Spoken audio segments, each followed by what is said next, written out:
ओम शांति। ओम शांति।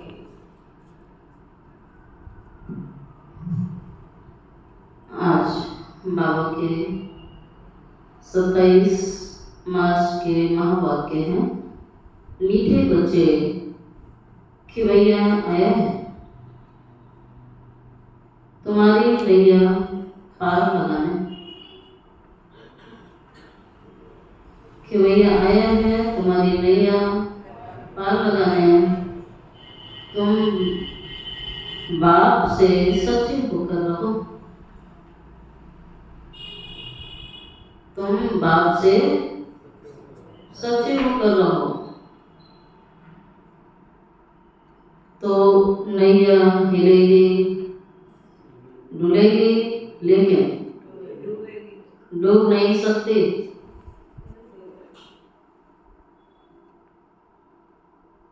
प्रश्न: बाबा की याद बच्चों को यथार्थ न रहने का मुख्य कारण क्या है?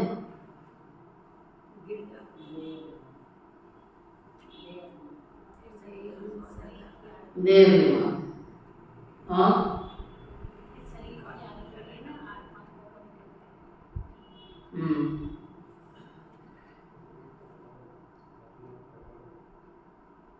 अब तक सामने लगा दो कुर्सी, किरण का सामने 3-4 कुर्सियां लो। अच्छा,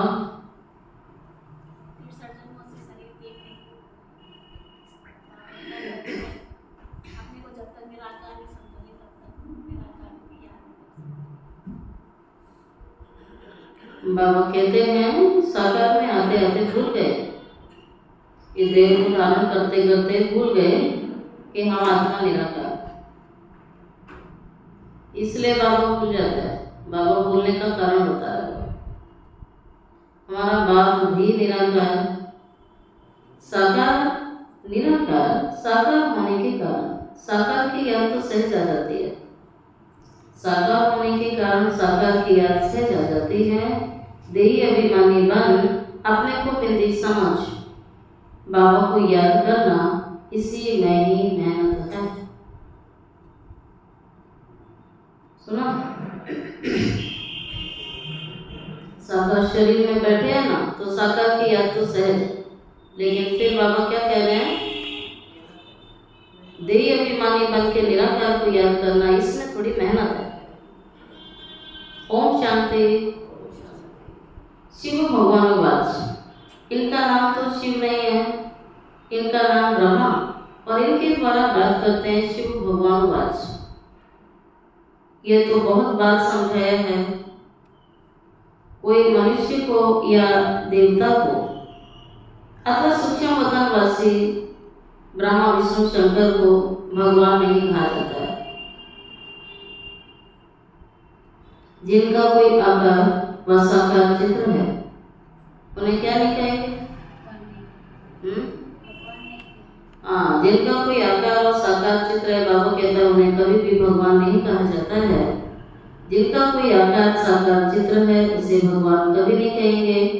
भगवान कहा जाता है बेहद के बाप को, अर्थात जिसका कोई साकार आकार कोई चित्र नहीं है, अर्थात निराकार। तो निराकार को ही परमात्मा की उपाधि मिलती है। परमात्मा कौन है, भगवान कौन है? बाबा कहते हैं ये कोई को पता नहीं है। भगवान कौन है ये कोई को पता नहीं है। किसी को भी भगवान बोलते रहते हैं, है ना? मनुष्य को भी भगवान का टाइटल दे देते हैं।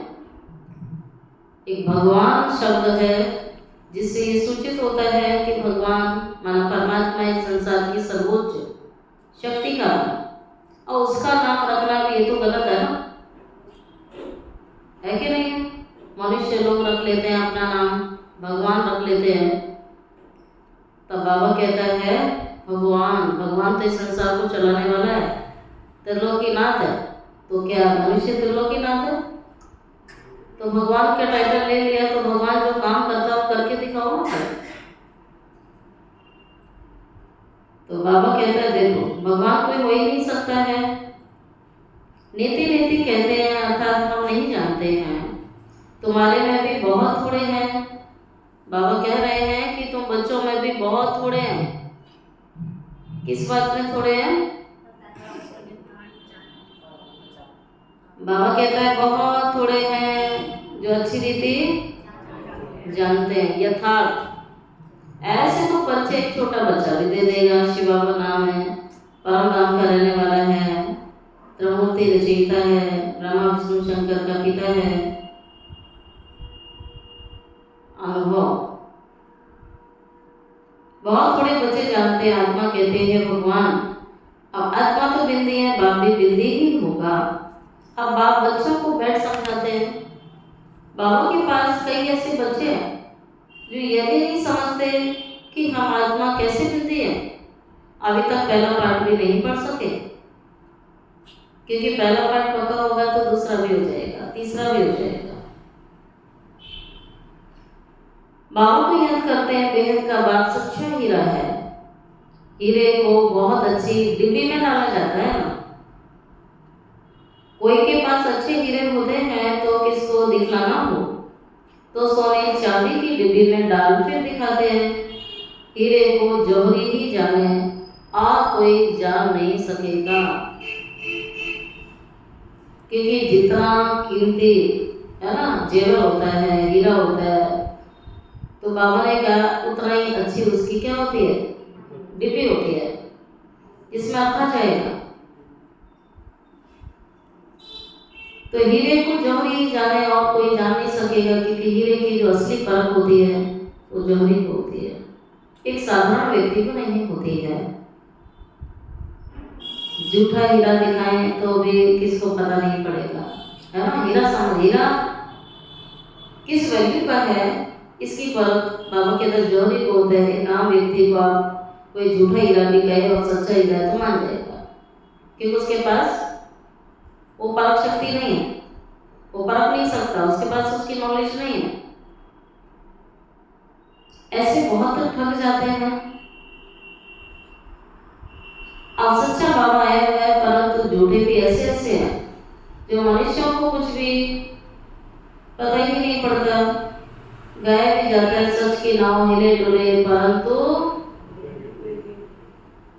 हिलेगी डुलेगी, लेकिन बाबा ने कहा हुआ है डूबेगी नहीं। कभी ये कहा है कि हिलेगी भी नहीं, कहा जब हिलती है तो कहते हैं बाबा ऐसा क्यों हो रहा है, बाबा ये क्या हुआ है, ऐसा होना नहीं चाहिए। बाबा ने कहा है सच की नैया खूब हिलेगी, लेकिन गारंटी बाबा ने दी है कि कभी भी डूबेगी नहीं, ये बाबा की गारंटी है। और झूठे की नाव बाबा कहते हैं देखो हिलती नहीं है,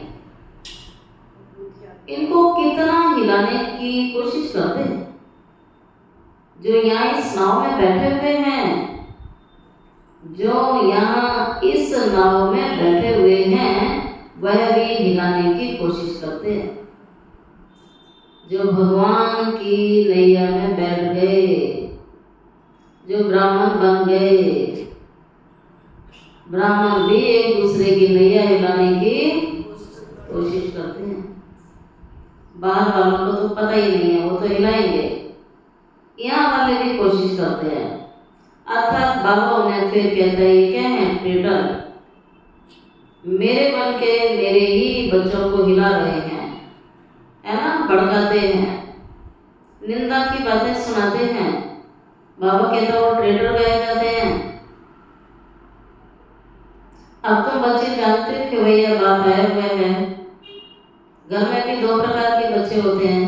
एक बच्चा तो माँ बाप के चरण स्पर्श करता है, आज्ञाकारी होता है, जो उसे कहा जाए वो करता है। और दूसरा, उसे तो माँ बाप की बहुत खूबियाँ नजर आती हैं, वो कहता है ये माता पिता ही मेरे भगवान हैं। और दूसरी संतान क्या करती है, मेरे माँ बाप ने ये नहीं किया, मेरे माँ बाप ने ये नहीं किया, ना शिकायतें रहती हैं और दूसरों को भी उनकी शिकायतें लगाते हैं। वही माँ बाप उसको पाल रहे हैं, सब कुछ दे रहे हैं, फिर भी निंदा करता है। बाबा के बच्चों में भी दो प्रकार के हैं।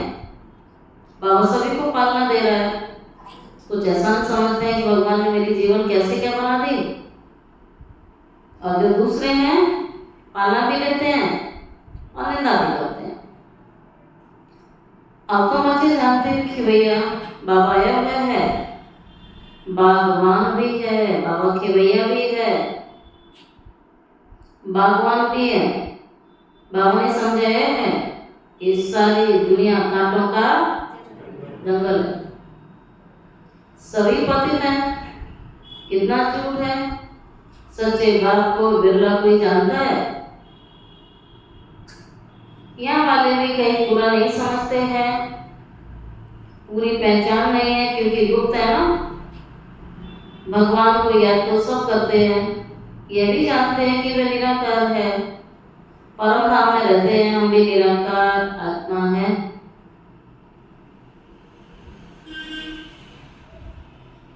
ये नहीं जानते साकार में बैठे बैठे वे भूल गए, साकार में रहते रहते साकार याद आता है।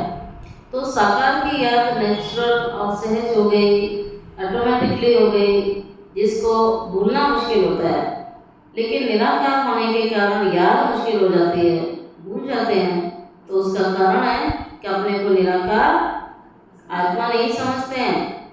तो निराकार आत्मा ना समझने के कारण निराकार बाबा याद नहीं आता है। अपने को देहधारी समझते हैं, तो देह दूसरों की भी याद आती है। तो बच्चे अभी देही अभिमानी बनते हो।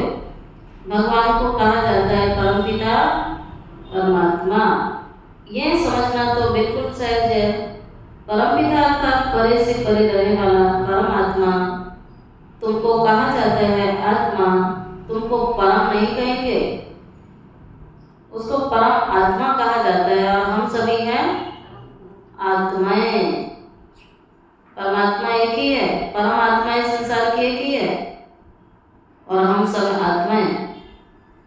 तुम तो पुनर्जन्म लेते हो ना, इसलिए परम नहीं रहते हो। फिर ये बातें कोई भी नहीं जानते।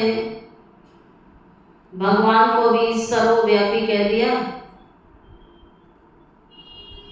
भक्त भगवान को ढूंढते हैं, पहाड़ों पर ढूंढते, तीर्थों पर ढूंढते, नदियों पर जाते हैं। क्या सुना पीछे वालों ने? कहाँ ढूंढते हैं?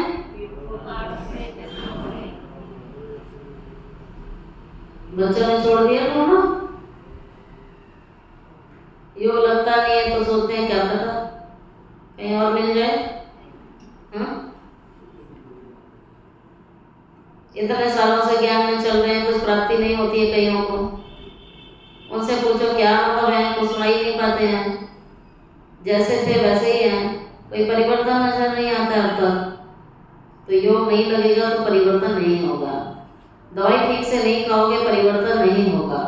हाल वही होगा कि रोज हॉस्पिटल जाओ और जो डॉक्टर कहे वो कहना ना मानो और दवाई भी ना खाओ, तो कोई परिवर्तन होने वाला नहीं है। ऐसा ही बाबा कहता है कि मेरे स्कूल में रोज आओगे नहीं, रोज पढ़ाई पढ़ोगे नहीं, रोज मुझे याद करोगे नहीं, तो प्राप्ति होगी? होगी? या भी नहीं होने वाली। बाबा कहते हैं कोई जादू की छड़ी नहीं है मेरे पास जो मैं घुमा दूं। पुरुषार्थ ये पढ़ाई है, और पढ़ाई कोई बोल के नहीं पिलाई जाती है। पढ़ाई तो पढ़ने वाले पर होता है कि वो कितना पढ़ता है। तो टीचर, सुप्रीम टीचर तो सभी को पढ़ा रहा है, लेकिन नंबरदार है ना पढ़ने वाले। कुछ सो जाते हैं, कुछ काम से निकाल देते हैं, कुछ आते नहीं हैं, और कुछ सुनते हुए भी सुनते नहीं हैं। अब वो थोड़े से बचते हैं उसमें से जो बाबा की बातों को ध्यान से सुनते हैं, रेगुलर आते हैं और उनको धारणा करते हैं, जीवन में उतारते हैं। वो कितने बच्चे हैं? आप क्लास से अंदाजा लगा लिया करो कितने थोड़े बच्चे हैं जो बाबा की पढ़ाई को मिस नहीं करते कभी भी। इसी से छटनी हो जाएगी, इसी से छटनी हो जाती है तो एवरेज जो है 2-4% बचता है, वही राजा क्वालिटी बन जाते हैं। फिर जो संसार में अनेक कारणों के होते हुए भी उन कारणों को बहाना बना के नहीं चलते हैं जीवन में, लेकिन उन कारणों का निवारण करते हुए जीवन में आगे बढ़ते हैं कि भगवान को पता है कारण तो होंगे, कारण तो होंगे ही। तो इसलिए बाबा कहता है मेरे बच्चों में भी ऐसे है ना। अच्छा, भक्त भगवान को घूमते पहाड़ों पर, तीर्थों पर, नदियों पर, समझते हैं नदी तो पतित पावनी है ना, खूब कुंभ स्नान चला ना इस बारी, और वैसे भी चलता रहता है। उसमें स्नान करके सोच लेते हैं कि हम तो पावन बन जाएंगे। भक्ति मार्ग में यह भी किसी को पता नहीं पड़ता है कि हमको चाहिए क्या, सिर्फ यही बात कहते हैं हमें मुक्ति चाहिए, मुक्ति चाहिए, मोक्ष चाहिए। क्योंकि यहाँ दुखी होने के कारण बहुत तंग है, तो मोक्ष माना सबसे छूट जाए। सतयुग में कोई मोक्ष या मुक्ति थोड़ी मांगते हैं, वहां भगवान को कोई बुलाते भी नहीं है। यहाँ दुखी होने के कारण बुलाते हैं, भक्ति से कोई क्या दुख आ नहीं सकेंगे। भले कोई सारा दिन नाम नाम बैठ के जपता रहे, अब लेकिन जो नदियों पर जाते हैं, तीर्थों पर जाते हैं, पहाड़ों पर जाते हैं, जप करते हैं, उन्हें ये बात तो समझ में आने वाली है नहीं। जो इन चीजों से ऊपर उठ चुका और कुछ प्राप्ति की अनुभूति कर चुका, उसको तो समझ में आएगी ना। बाबा कहता भले पूरा टाइम तुम राम राम जपते रहो, भले कोई सारा दिन राम राम बैठ के जप ले, या गंगा जी में डुबाई रहे, और मरने के बाद भी डुबो ही दिया जाता है ना। नहीं तो आगे पीछे समय देख करके विसर्जन करके आते ही हैं, कहीं और करेंगे तो हड्डियों को ले जाएंगे। लास्ट गंगा पर आशय की गंगा पतित पावनी है। अब भगवान खुद बैठ के समझा रहा है, इस अज्ञानता के अंधेरे से निकाल रहा है कि इस भ्रम में मत जियो कि तुम्हारा गंगा से कोई तुम्हारे पाप कट जाएंगे। गंगा कोई ज्ञान थोड़ी दे रही है, पाप तो तब कटेंगे जब विवेक जागृत होगा, अंदर की जागृति होगी, अंदर का अंधेरा मिटेगा, अंदर ज्ञान का जल जाएगा, तो भी दुख हर नहीं सकते। तो रावण की दुनिया, रावण का राज्य, हर मनुष्य पर, हर मनुष्य की बुद्धि पर रावण का क्या है? राज्य है। तो रावण से जब लड़ाई होती है तो क्या दिखाते हैं? राम रावण की लड़ाई में दिखाते हैं क्या क्या आए, पहले लड़ने सब आए। रावण पहले आता है क्या? रावण तो लास्ट में आता है।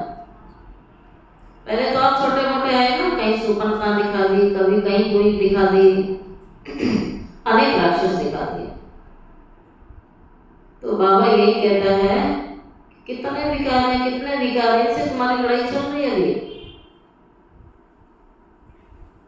ये रावण का राज्य, उसमें कितना अच्छा एक दृष्टांत दिया है। सुपर्णखा कौन सा रूप धारण करके आई थी? मोहिनी रूप, देवाभिमान वाला रूप। देवाभिमान वाला रूप लक्ष्मण ने परख लिया तो उसके कहते हैं नाखून काट दिए। बहुत सुंदर रूप धारण करके आई थी, तो लक्ष्मण माना जिनके जीवन का लक्ष्य है वो परख लेंगे।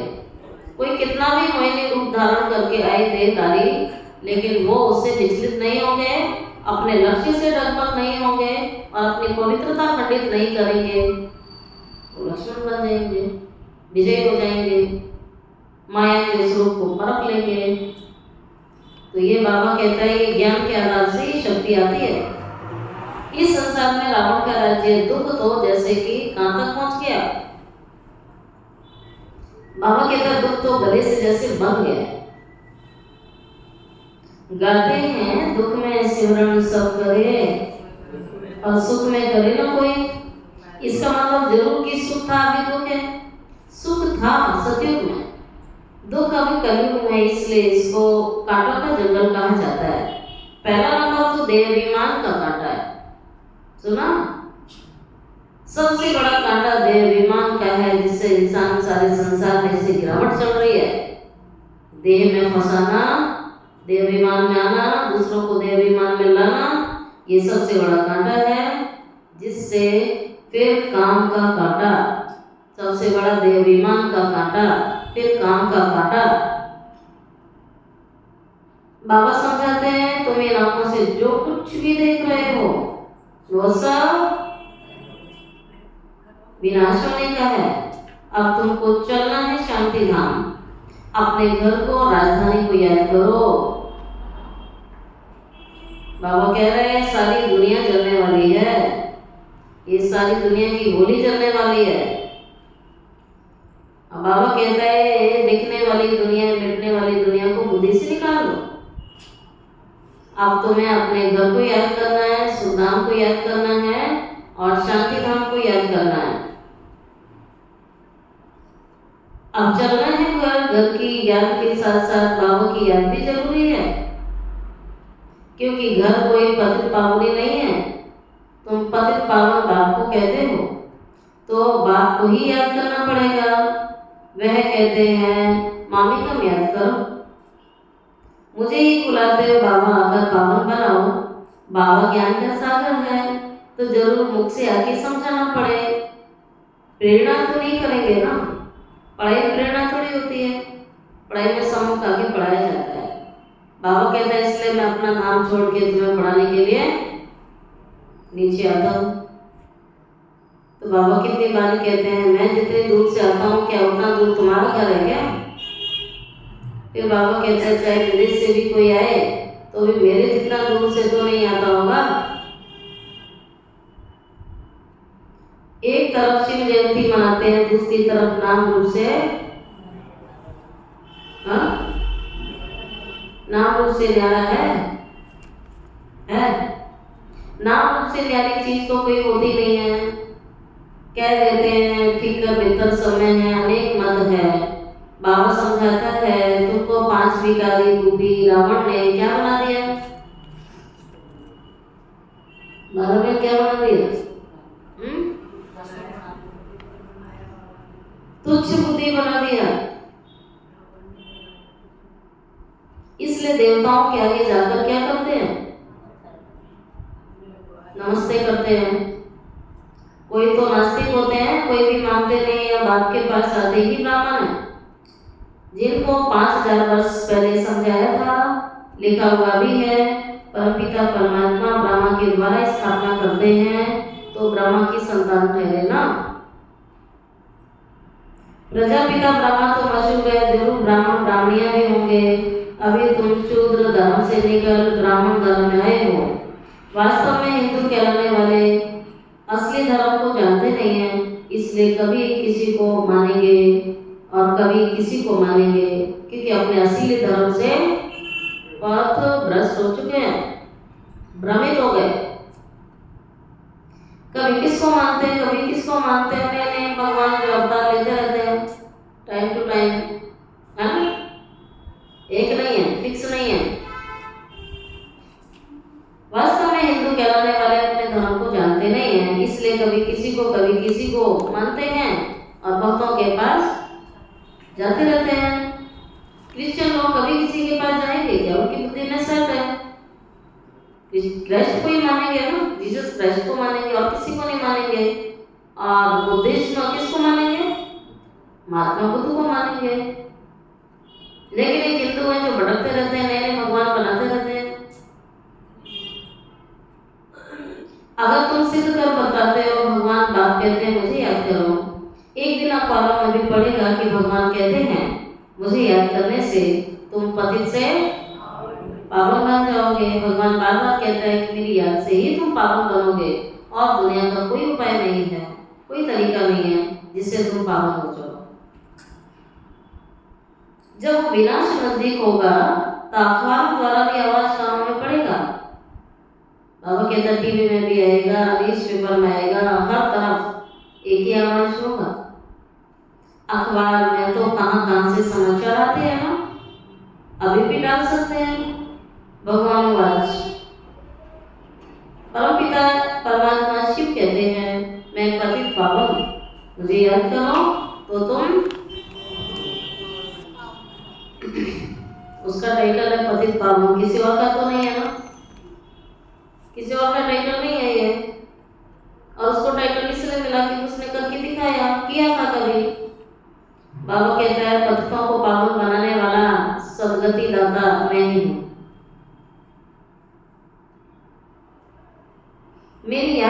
पावन बन जाओगे। पतित दुनिया का विनाश कितनी दूर है अभी? विनाश कितनी दूर है? सामने दिख रहा है। तो फिर भी कहते हैं अब ये कर ले, अब ये कर ले, इसके बाद तो फिर प्लानिंग कैसे चलती है? मौत जिसको सामने दिखेगी उसे तो भगवान के सिवाय कोई याद आएगा नहीं। बिना जरूर होना है, यह भी सबको निश्चय हो जाएगा, आगे चल के और हो जाएगा। अभी तो आप कहते हो और आप में भी सबको निश्चय नहीं है। बाहर वाले कहेंगे ना, तो जो आधे कच्चे अभी जिन्हें निश्चय नहीं है ना, तब उन्हें निश्चय होगा।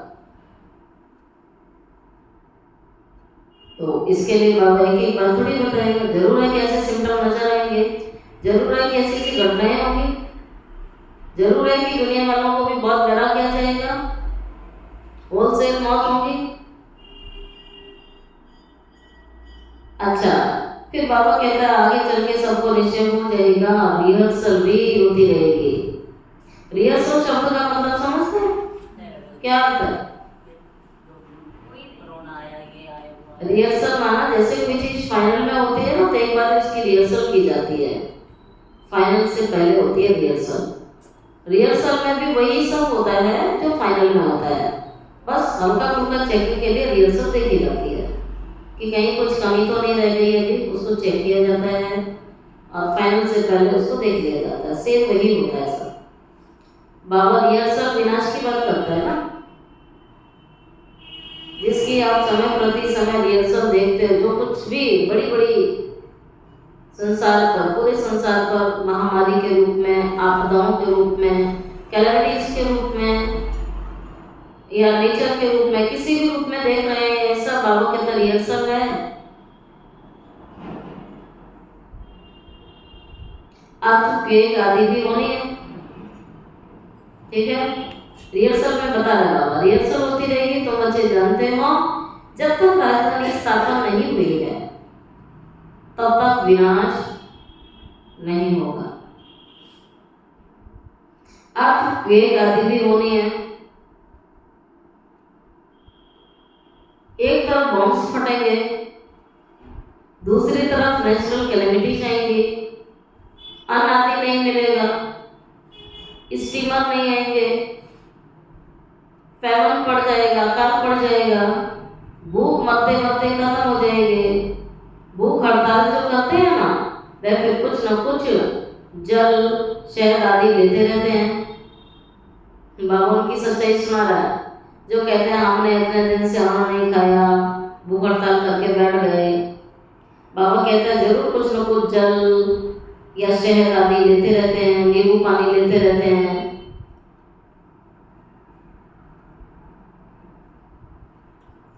वजन में हल्के हो जाते हैं। अब यह तो बैठे बैठे अचानक अर्थक्वेक होगी, अचानक होगी और बैठे बैठे मर जाएंगे। मौत कहाँ आती है किसी को पता नहीं होता है, कब आती है ये भी किसी को नहीं पता होती, किस स्थान पर आ गई भी नहीं पता होती है। जिस चीज में व्यक्ति पूरा जीवन बना हुआ है, जिस घर में रहते रहते, जिन संबंधियों के बीच में रहते रहते, लेकिन मौत तो उसकी कहाँ हो जाती है अचानक। कहीं आप बाहर जा रहे हैं, जर्नी पर जा रहे हैं, वहाँ एक्सीडेंट हो जाता है, रास्ते में मर जाते हैं, कहीं और गए हैं तो अटैक आ जाता है, हो जाता है। ये आवश्यक नहीं है कि जिस घर को हमने बनाया उसी घर में होगी, हॉस्पिटल में हो जाती है। बैठे बैठे अचानक अर्थक्वेक होगी, मर जाएंगे, विनाश तो जरूर होगा। साधु संत आदि ऐसे नहीं कहेंगे कि विनाश होना है, ऐसे नहीं कहेंगे विनाश होना है इसलिए राम राम कहो, कहते हैं ऐसा? ऐसा दुनिया में कोई देता है क्या कि विनाश होना है इसलिए तुम राम राम कहो? मनुष्य तो भगवान को ही नहीं जानते हैं, जानते होते तो मनुष्य को भगवान क्यों मानते फिर? भगवान तो खुद अपने को जाने और न जाने कोई, उसका यथार्थ परिचय उसके सिवाय किसी को नहीं पता है, इसलिए उसका यथार्थ परिचय वो स्वयं आके देता है। स्वयं वो स्वयं प्रकट होने की शक्ति रखता है, खुद परिचय देता है। उनका टाइम तो आने का है, जो फिर इस बूढ़े धन में आके सारी सृष्टि का आदि मध्य की नॉलेज सुनाते हैं। तो बच्चे जानते हैं अभी वापिस जाना है, घर जाना है, वापिस जाना है। बाबा कहते इसमें खुश होना चाहिए ना आप सभी को। घर जाने की खुशी है? किस किस को खुशी है घर जाने की? यहाँ पे रहो पक्का इसी घड़ी। बीच बीच में आता है ना झटका लगता है तो देखा करो, कुछ याद तो नहीं आता है। हमारे नहीं है या कहते बाबा अभी नहीं, थोड़े दिन और छोड़ दो, अभी ये बीमारी ठीक कर दो। जाने वालों को तो खुशी होती है, बीमारी आ जाए कुछ भी आ जाए तो खुश है। घर जाना है तो कैसे भी जाना है। ज्योति भाई तो नहीं जाना चाहते अभी। कौन करेगा युगल की सेवा से? बाबा कहते हैं इसमें तो खुश होना चाहिए कि हम शांति धाम जाते हैं। मनुष्य शांति ही चाहते हैं, परंतु शांति देगा कौन? सारे संसार के मनुष्य शांति चाहते हैं, लेकिन शांति देगा कौन? शांति देगा कौन है? कहते हैं ना शांति देवा, शांति देवा, देवों का देव एक ही है जो सर्वोच्च है, सबसे ऊंचा है। बाप कहते हैं मैं तुमको पावन बना करके ले जाऊंगा, ऐसे नहीं ले जाऊंगा। आप सदा से जाओ या योग बल से अपने को प्योर बनाओ, ये आपकी इच्छा है। एक को भी छोड़ूंगा नहीं। सबको ले जाने आया वो, सबको माना सबको। उसमें सारी मनुष्य आत्माएं आ जाती हैं, ब्राह्मण आत्माएं भी उसी में आ जाती हैं। ड्रामा के साथ सबको जाना ही है, गाया जाता है। मछलियों सदस्य सब आत्माएं जाती हैं, यदि जानते हैं। बाबा कहते हैं ढेर सारे जाएंगे, झुंड के झुंड। जैसे बाबा एग्जाम्पल देता है मधुमक्खी का, टिड्डियों का झुंड, मच्छरों का झुंड, समझ गए? बाबा इस तरीके से कहता है आत्माएं। फिर सरसों का देता है, सरसों में सब पिस जाएंगे, माना शरीर यहाँ रह जाएंगे, जल जाएंगे, खाक हो जाएंगे, आत्माएं सब चली जाएंगी। जैसे कि जुगनू का झुंड, तो लाइट की मणियां चली जाएंगी, शरीर यहाँ रह जाएंगे, जो धरती के लिए खाद बन जाएगी। सभी में बहुत थोड़े मनुष्य होंगे जो करोड़ों से बचते बचते, कल मुरली में सुनाया था, कितने रह जाएंगे? 9-10 लाख। अभी कलयुग अंत में कितने ढेर मनुष्य हो गए हैं, ढेर हो गए। लेकिन आगे की जनसंख्या बढ़ाने में नहीं, जिनके घर में नहीं है बच्चे, रात दिन भगवान के काम खा रहे हैं। क्या बच्चा दे? कितने घरों में बच्चे ऐसे नालायक हैं, माँ बाप को मारते भी हैं। कितने घरों में ऐसे जाके जो है वृद्धाश्रम में छोड़े हैं। कितने घरों में पी पी के आ रहे हैं, झगड़े करते हैं, तो उसके बाद भी माताएं हाल देखो उनके। बेटे जो है पी पी के आते हैं, मारते पीटते हैं, लेकिन बहू आ गई तो पोता दे दे भगवान। अभी देख लिया उसने अपने जीवन में, अपने जीवन का देख लिया, लेकिन पूरा जीवन नरक बनी रही, लेकिन भगवान इसकी शादी करा दे,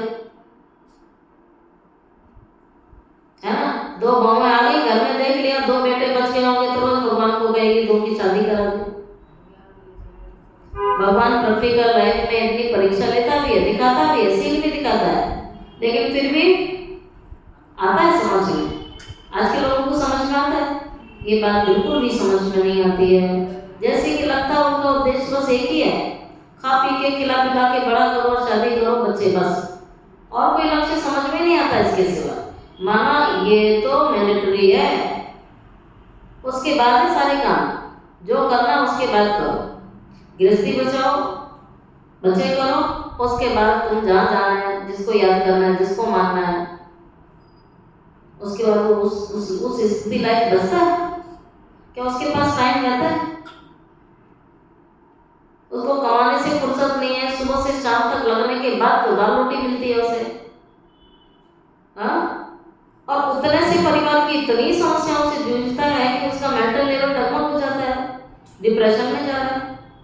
अरे भाई तुम्हारी तो शादियां भी हो गई, बच्चे भी हो गए, डिप्रेशन में क्यों जा रहे हो? तुमने जो चाहा वो तो हुआ ना पूरा, फिर डिप्रेशन में क्यों जा रहे हो लोग? उसके बाद भी आना नहीं चाहते हैं भगवान के घर में। कमाल की इंसान है ना अभी। उसके बाद भी कहेंगे तुम ही जाओ, डॉक्टर के पास चले जाएंगे, इलाज कराते रहेंगे, लेकिन जहाँ दिमाग ठीक किए जाते हैं वहाँ नहीं आएंगे। यहाँ तो दिमाग ठीक किए जाते हैं, यहाँ तो दिमाग का ही इलाज होता है, किसी को पता ही नहीं है। मन का इलाज तो यही होना है, कहीं और होना ही नहीं है। तो बाबा कहता है दुनिया की हालत देखो, कितना मुश्किल है सबको चेंज करना, लेकिन बाबा कर रहा है, परिवर्तन कर रहा है। बाबा ने कहा देखो, देखते हुए नहीं देखते हैं हम आत्मा, हमें घर जाना है, खुशी से पुराना शरीर छोड़ देना चाहिए। अभी अपने शांति नाम को याद करते रहोगे तो अंतमति सो गति तुम्हारी हो जाएगी। एक बाबा को याद करना, कल का वरदान था, क्या था?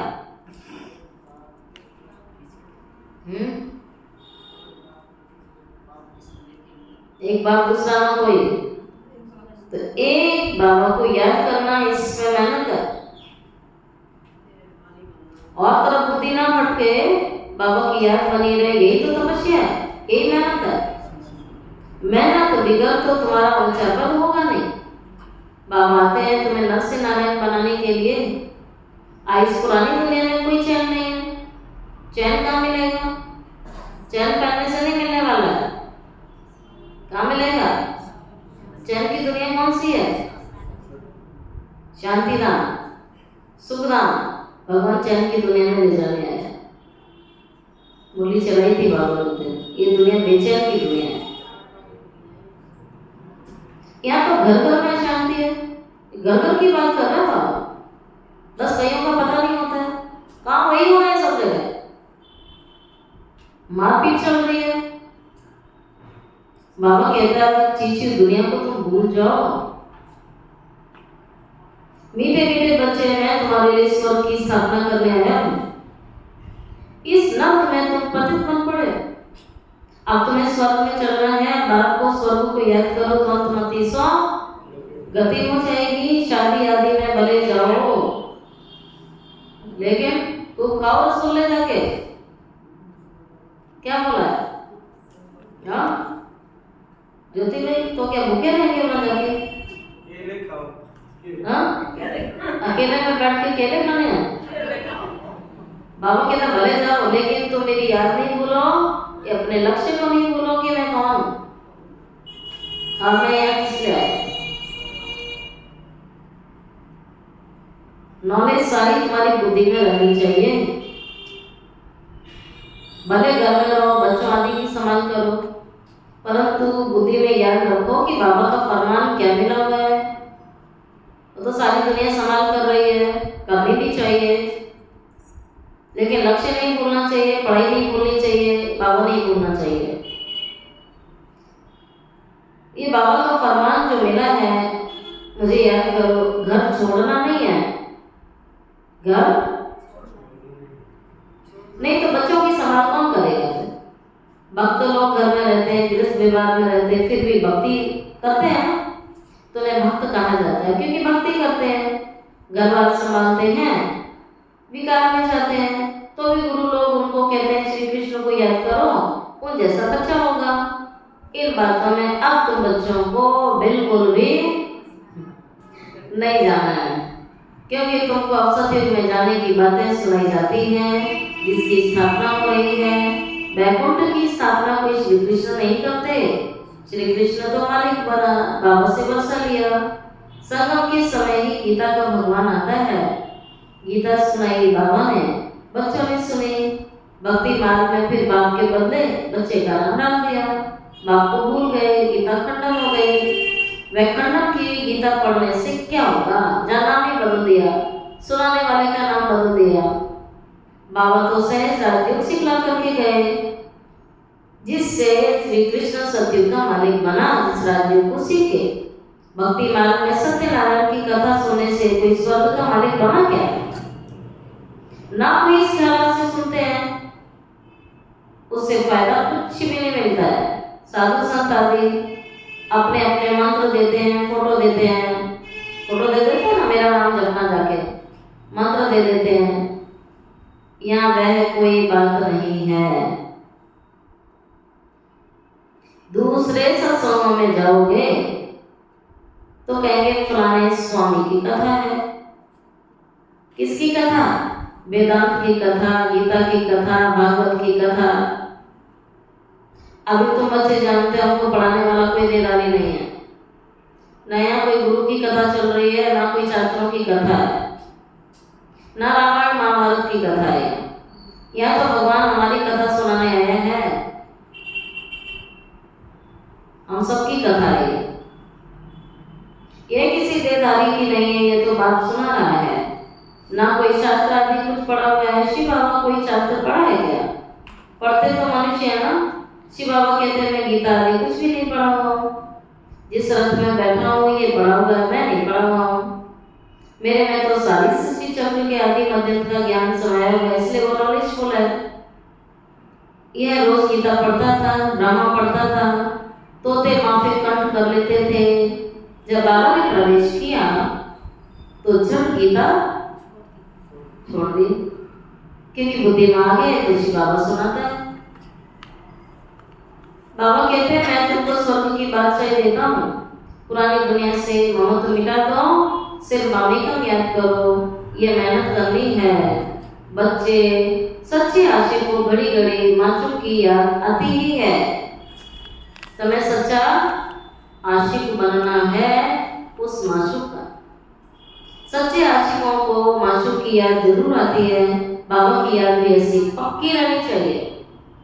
बाबा की बात कहते हैं बच्चे मुझे याद करो तो स्वर्ग के वर्षे को याद करो, इसमें और कुछ भी आवाज करना, बाबा की याद में कुछ भी आवाज करना, झांझ आदि बजाने की कोई दरकार नहीं। गीत भी कोई अच्छे अच्छे आते हैं तो बजाए जाते हैं, जिनका अर्थ भी तुम्हें पता है। बाबा गीत वही सुनाता है जिसका भावार्थ बाबा सुनाता भी है, मीनिंग सुनाता है। तब बाबा कहता है यहाँ तो झांझ आदि कोई भी शोर आदि करने की तुम्हें आवश्यकता नहीं है। गीत बनाने वाले खुद कुछ भी नहीं जानते। मीरा भक्ति थी, तुम तो अभी ज्ञानी हो ना। बच्चों से जब कोई काम ठीक नहीं होता है ना तो बाबा कहते हैं तुम तो जैसे भक्त हो, फिर तो वह समझ जाते हैं बाबा ने हमको ऐसा क्यों कहा। बाबा समझाते हैं बच्चे अब बाबा को याद करो, पैगंबर मैसेंजर बनो, सबको यही पैगाम दो कि बाबा वर्षे को याद करो तो जन्म जन्मांतर के पाप भस्म हो जाएंगे। अब वापिस घर जाने का समय है। भगवान एक ही निराकार है, उनको अपनी देह है नहीं। बाप ही अपना परिचय बैठ देते हैं, मानो ना वो का मंत्र देते हैं। साधु सन्यासी आदि ऐसा कभी नहीं कहेंगे कि अविनाश होना है, बाबा को याद करो। बाप भी ब्राह्मण बच्चों को याद दिलाते हैं। बाबा की याद से हेल्थ और पढ़ाई से वेल्थ मिलेगी, तो हेल्थ वेल्थ और हैप्पीनेस बाबा तीनों देने आए हैं। तो काल पर जीत पाते हो, वहाँ अकाले मृत्यु कभी नहीं होती है। देवताओं ने काल पर विजय पाई हुई है। अच्छा मीठे मीठे सिके लदे बच्चों प्रति माता पिता बाप दादा का ज्ञान प्यार और गुड मॉर्निंग रूहानी बाप की रूहानी बच्चों को नमस्ते। रूहानी बच्चों की रूहानी बाप दादा को याद प्यार गुड मॉर्निंग और नमस्ते नमस्ते नमस्ते। शुक्रिया बाबा, शुक्रिया बाबा, शुक्रिया बाबा। धारणा के लिए मुख्य सार, ऐसा कोई कर्म नहीं करना है जो बाप के द्वारा भक्त का टाइटल मिल जाए। जो बाप के द्वारा भक्त का टाइटल मिल जाए। पैगंबर बन सबको बाप और बसे को याद करने का पैगाम देना है। पुरानी दुनिया में कोई चैन नहीं है। पुरानी दुनिया में कोई चैन है तो दुनिया वालों को तो देख ही रहे हो फिर। ये चीची दुनिया है, इसे भूलते जाना है। चैन इसलिए नहीं है क्योंकि चीची काम छोड़ेंगे नहीं, तो चैन कहाँ से मिलेगा। घर की याद के साथ साथ पावन बनने के लिए बाबा को भी याद जरूर करना है। सब कुछ करो लेकिन बाबा का फरमान, बाबा की याद, बाबा की सर्विस नहीं भूलनी। वरदान प्रवृत्ति में रहते हैं पर वृत्ति में रहने वाले निरंतर योगी भव। रिपीट कीजिए।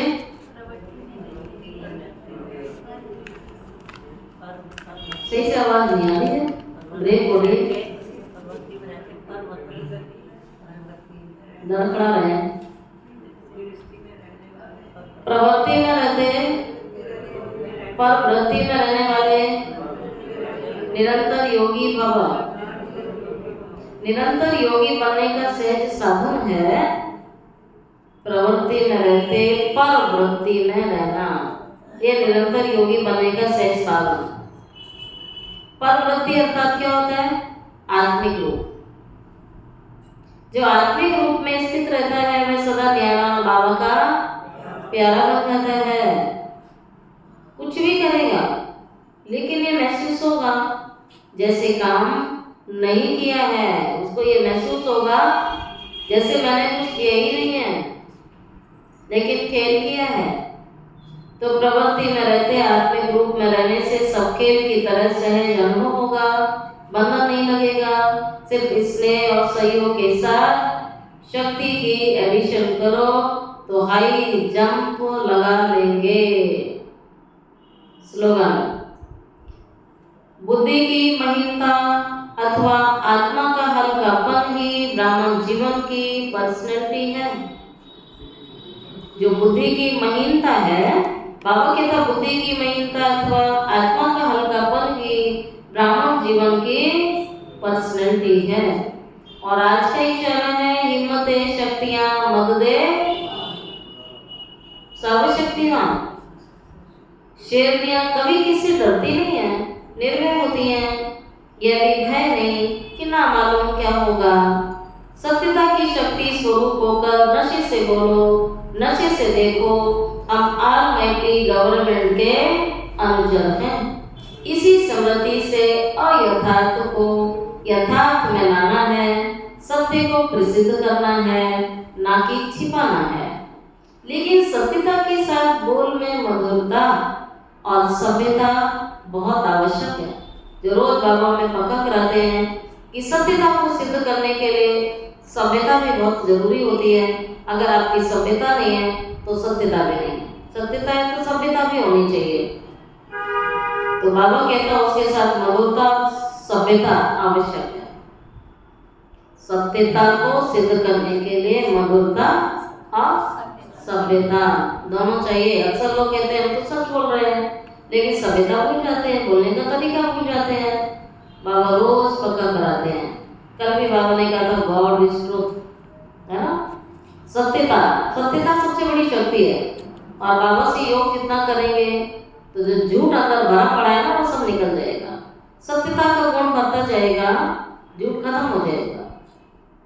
इसलिए बाबा कहता है क्योंकि मैं वही सत्य और सच्चे दिल पर ही साहिब राजी होता है। अब बाबा कहते हैं जो सच्चा है उसे कोई भी बात को सिद्ध करने की आवश्यकता नहीं होती है। रोज बाबा क्या कहते हैं? सत्य का सूरज छिपता नहीं है, वो समय पर सिद्ध हो ही जाना है। तो रोज बाबा में ये बात पक्की कराते हैं। तो ऐसे मीठे बाबा की हम सभी ने मुरली सुनी। अवश्य गहन चिंतन करके, सारा दिन मनन चिंतन करके बाबा जो हमें फरमान देते हैं, जो श्रीमत देते हैं, जो आज्ञा देते हैं, उसको एक एक बात को अटेंशन रख करके उसको फॉलो करना है। क्योंकि बाबा रोज कहते हैं बिना सामने खड़ा है, मौत सामने खड़ा है, अचानक कुछ भी होगा। तो ये सब बातें सदैव स्मृति में रहनी चाहिए। ठीक है। ओम शांति।